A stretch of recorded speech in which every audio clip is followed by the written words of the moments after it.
There are some cases that may never truly be solved. There are simply too many possibilities and too little information.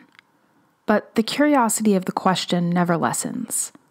In the case of Amelia Earhart, there are almost too many clues pulling your interests in too many directions.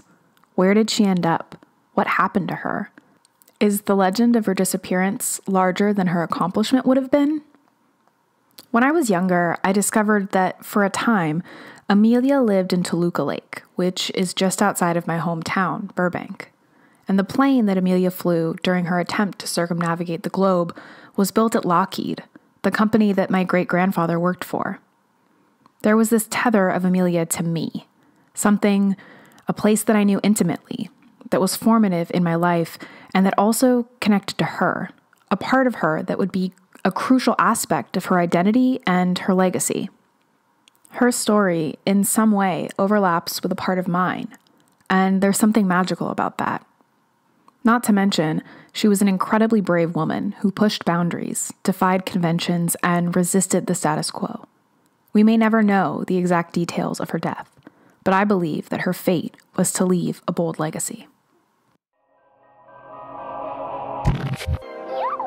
Hello? Welcome. This is Friaz of the Two Cities. Oh, I'm so excited. Welcome back to Tales of Two Cities. I'm Nikki, and this is the first episode in our March marathon of Badass Ladies. Each March, our marathon features strong, powerful, and inspirational women with interesting and unique tales. Amelia Mary Earhart was born on July 24th, 1897. The daughter of Samuel Edwin Stanton Earhart and Amelia Amy Earhart, she was born in the Kansas home of her grandfather, Alfred Gideon Otis. Alfred was a former federal judge, a leading citizen in the small town of Atchison. Amelia was the second born, though her older sibling was stillborn in August of 1896. Amelia was named for her grandmothers, Amelia Josephine Hares and Mary Wells Patton. Her younger sister, Grace, was born in 1899. Amelia and Grace were adventurous and unconventional.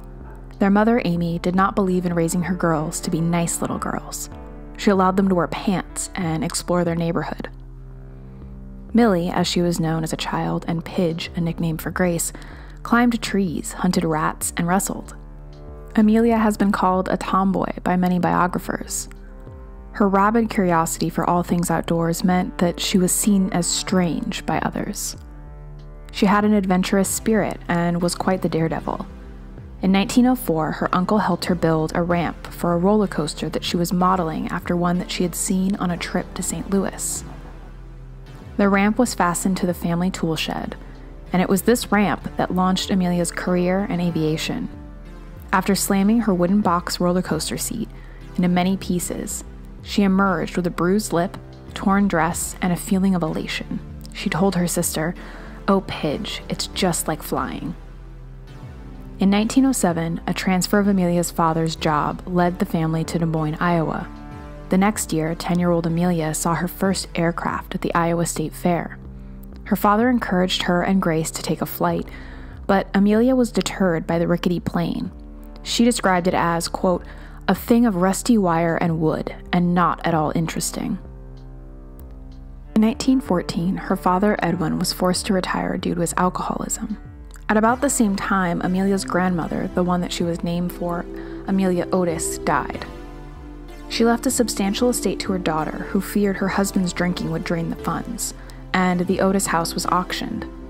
Amelia described this as the end of her childhood.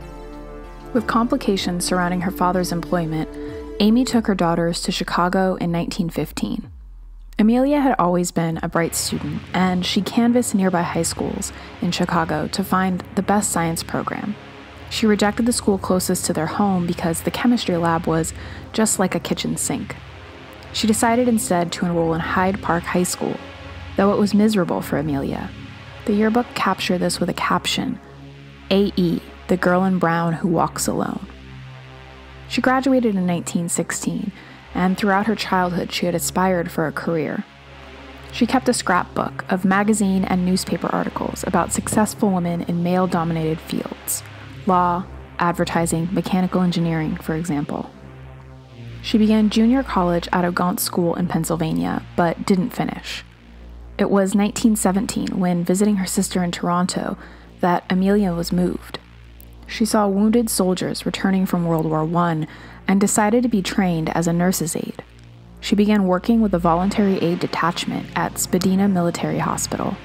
She made food for patients with special diets and handed out medications at the dispensary. During the 1918 Spanish flu pandemic, Amelia was immersed in nursing duties and fell ill herself. She suffered from pneumonia and maxillary sinusitis.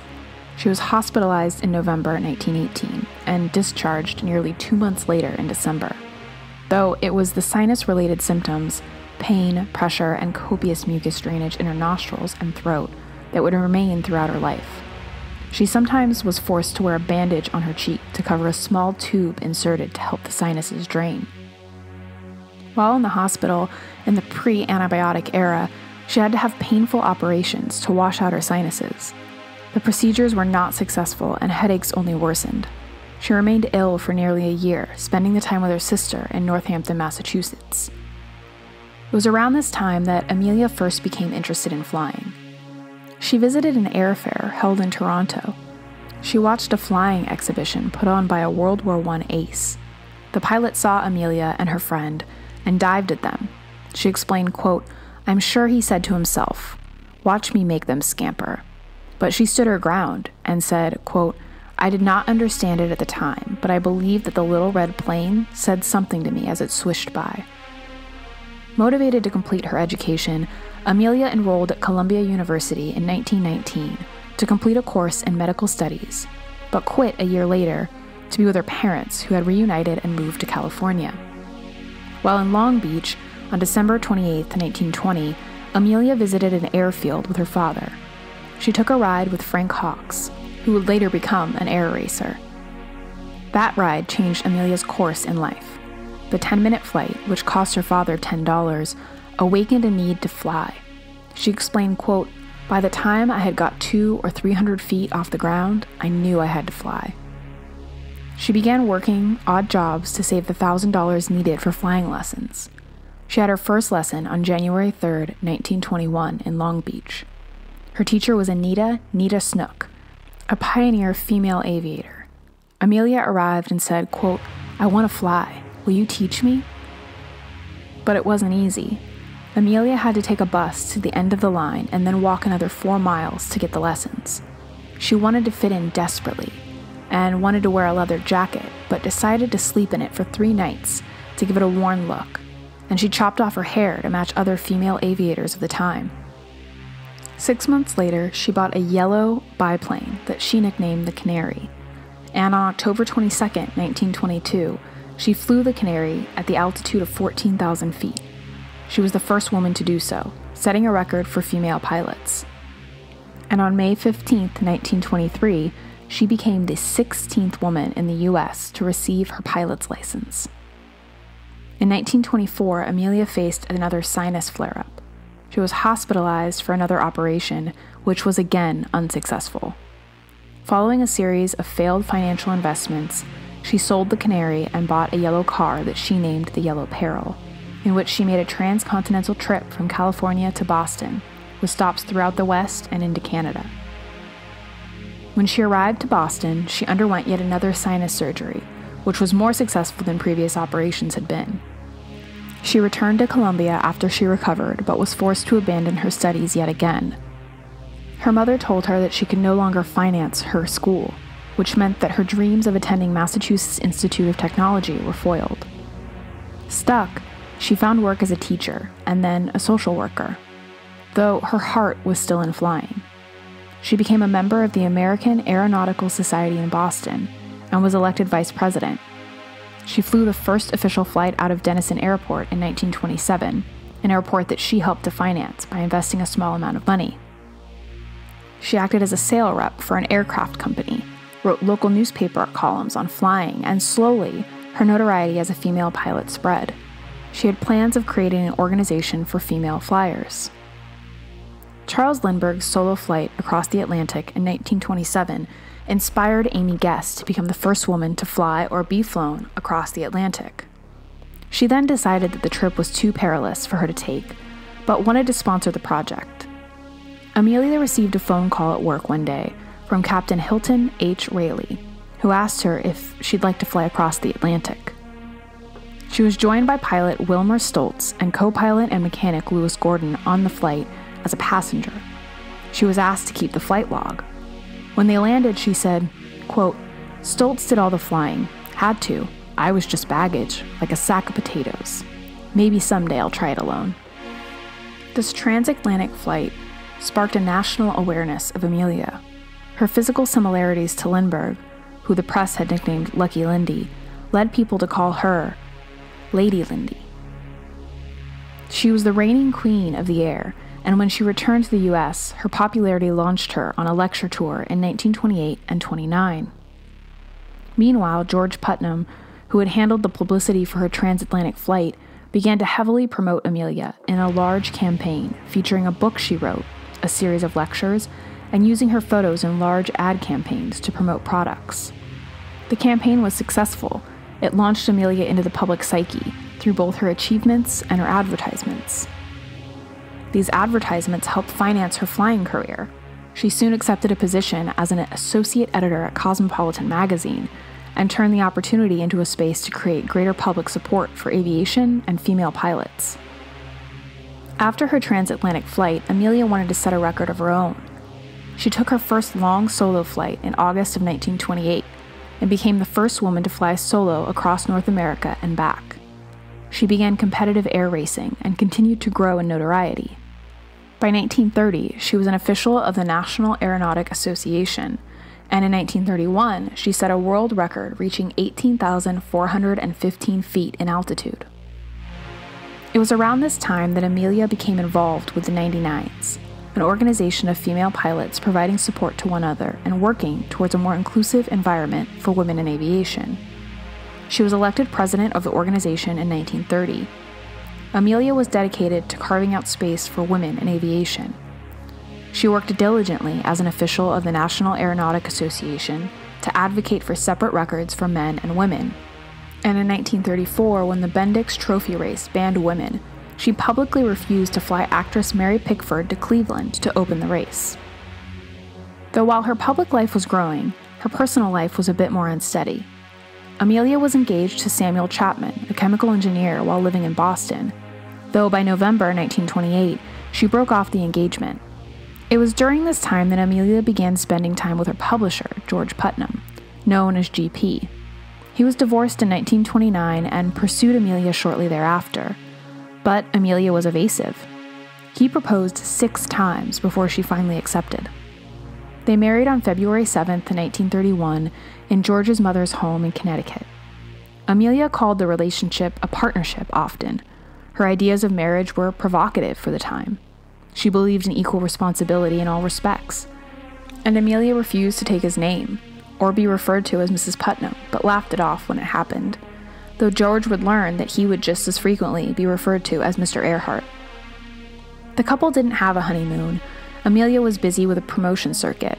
They also never had children, though George had 2 sons from a previous marriage, David and George. Amelia was the stepmother to the boys, with a close relationship to David, but it was clear that domestic life was not meant for Amelia. On May 20th, 1932, Amelia took off from Newfoundland.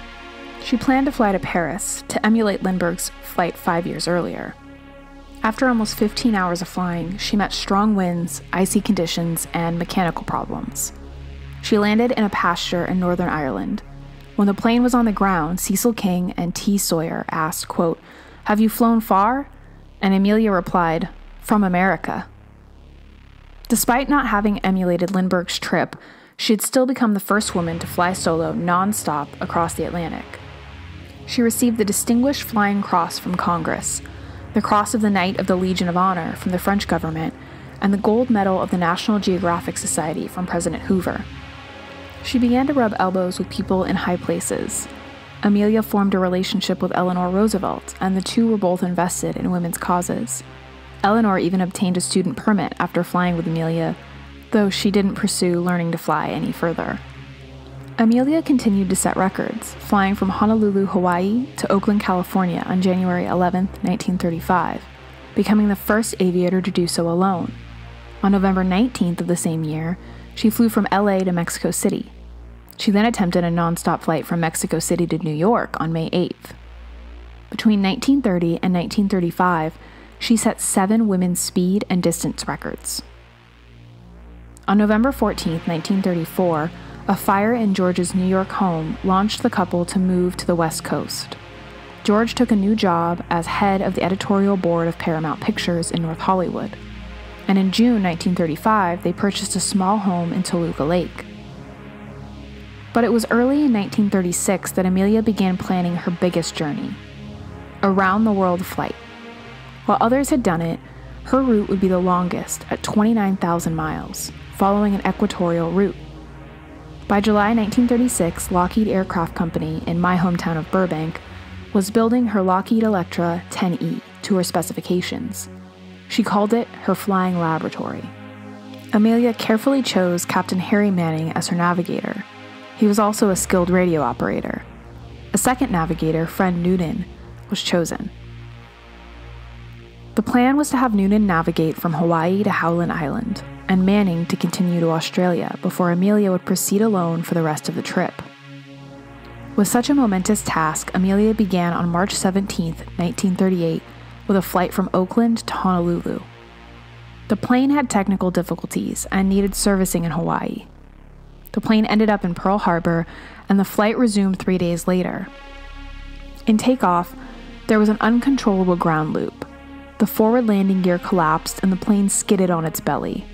Part of the runway was damaged. The aircraft was severely damaged as well and had to be shipped by sea back to Burbank to be repaired by Lockheed. Not wanting to give up, Amelia traveled with Putnam, flying from Oakland to Miami, Florida, where she publicly announced her plan was still to circumnavigate the globe, though this attempt would follow an opposite direction. This time, only Fred Noonan would be a member of the crew. The pair left on June 1st from Miami. They made stops in South America, Africa, India, and Southeast Asia. By June 29, 1937, the pair had flown 22,000 miles. Only 7,000 miles remained, but it would be over the Pacific Ocean. On July 2nd, Amelia and Noonan left the Lae airfield in Papua New Guinea with the intention of landing at Howland Island between Hawaii and Australia. Their last known location was Nukumanu Island, about 800 miles into their flight. The plane had radio equipment, though it failed to establish communications on this leg of the flight. The U.S. Coast Guard cutter Itasca was on station at Howland and was assigned to communicate with Amelia and guide her to the island. Through a series of miscommunications or mistakes, the final approach to Howland was unsuccessful. Noonan had written about the pair's struggle with radio communication and navigation. During the approach, the Itasca heard strong and clear voice transmissions from Amelia, but she was apparently unable to hear the responses. At 2:45 and 5 a.m. on July 2nd, calls reporting cloudy weather were received. At 6:14, another call was received stating that the plane was within about 200 miles and requesting information for landing. Amelia began to whistle to allow the Itasca to tune into her signal, but the ship couldn't. At 6:45 a.m., Amelia estimated being 100 miles out. The radio log between 7:30 and 7:45 reads, "Earhart on Northwest says running out of gas. Only 1.2 hour left. Can't hear us at all." At 7:42, the log states, Amelia reported calling the Itasca, quote, "Must be on you, but cannot see you. Gas is running low. Been unable to reach you by radio. We are flying at 1,000 feet." At 7:58, a transmission said Amelia couldn't hear them and asked them to send voice signals. It was reported as the loudest possible signal. Amelia and Noonan were in the immediate area. But they couldn't send the voice signals they asked for, and sent them Morse code instead. Amelia received this, but was unable to determine their direction.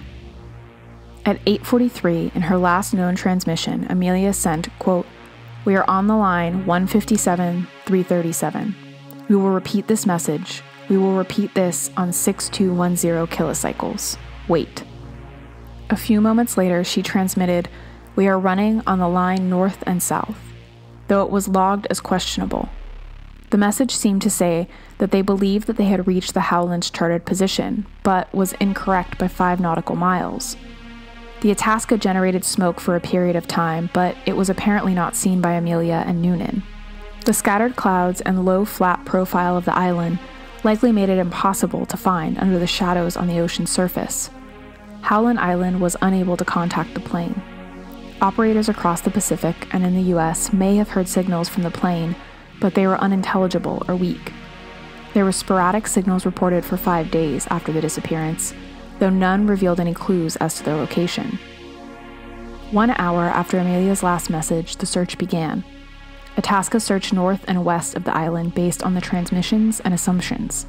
The U.S. Navy joined the search and spent 3 days searching around Howland Island. Later efforts focused on the Phoenix Islands south of Howland.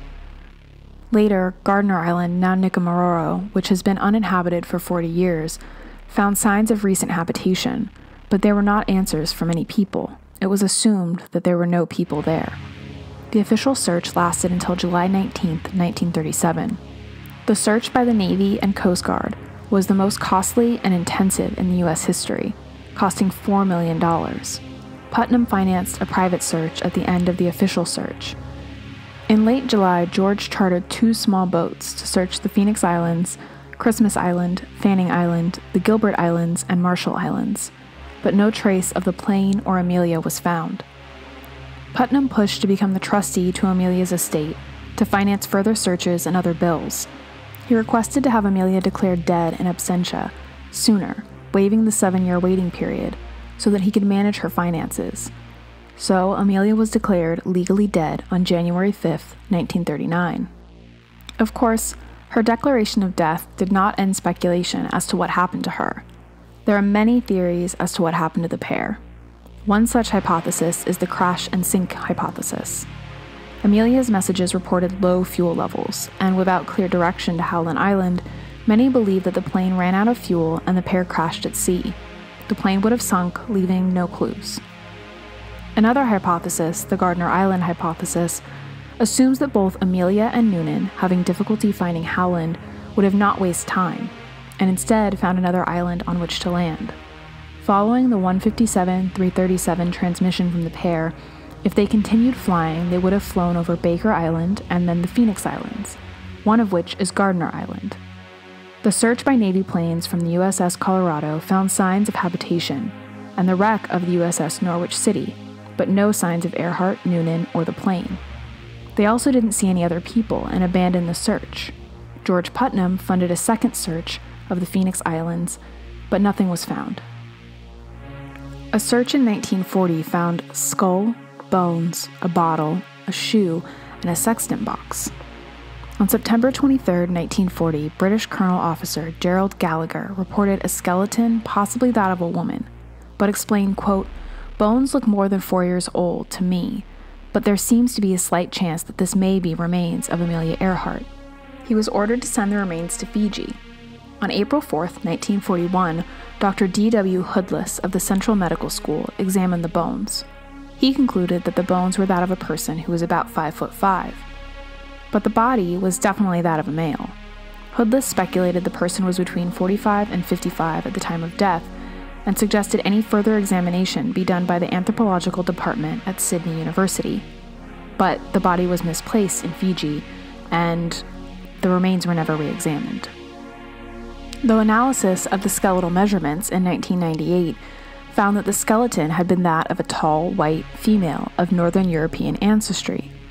A 2015 review of both analyses determined that the bones belonged to, quote, a robust, middle-aged man.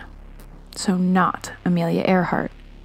Though American anthropologist Richard Jantz, one of the authors in the 1998 report, estimated the size of Amelia's skeleton based on photos and reanalyzed the earlier data using modern forensic methods. Based on measurements of 2,700 Americans who died in the mid-20th century, he found that Amelia's measurements were more closely matched to the skeletal remains than 99% of the reference sample. Though, the study was hardly scientific, using assumptions of size based on photos rather than actual measurements, combined with 7 measurements done in 1941. In 1988, the International Group for for Historic Aircraft Recovery, began their own investigation surrounding the disappearance of Earhart and Noonan. They have sent 10 research teams to Gardner Island. They believe the plane to have flown for 2 hours post-radio communications before landing the plane on an extensive reef near the wreckage of the SS Norwich, off of the uninhabited island. It was on the island that they believe the two died. They believe that they have photographic evidence of the plane in the reef, as well as artifacts such as tools, aluminum panels, and plexiglass. They believe the aluminum and plexiglass to have been part of Amelia's plane, though the rivet patterns found on the aluminum are more likely from a World War II plane. There have been no new pieces of evidence to support this theory. Another hypothesis implies foul play. The Japanese capture hypothesis suggests that Japanese forces captured the two after they navigated, somehow, towards the Japanese South Pacific. In a 1996 book by CBS correspondent Fred Gardner, he claims that they were captured and executed when their plane crashed on the island of Saipan, part of the Northern Mariana Islands archipelago. Saipan is more than 2,700 miles away from Howland. Some have suggested that the pair were captured on the Marshall Islands, just 800 miles away, which is slightly more probable. In a 1990 interview with a Saipanese woman, she reveals that she saw both Amelia and Noonan's executions by Japanese soldiers. These reports have not been independently supported by any other evidence. Though, yet another take on this hypothesis is not that the two landed somewhere and were captured, but instead were shot down.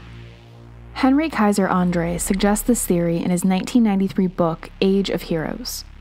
Since World War II, on Tinian, an island 5 miles southwest of Saipan, there have been rumors of a grave of 2 aviators.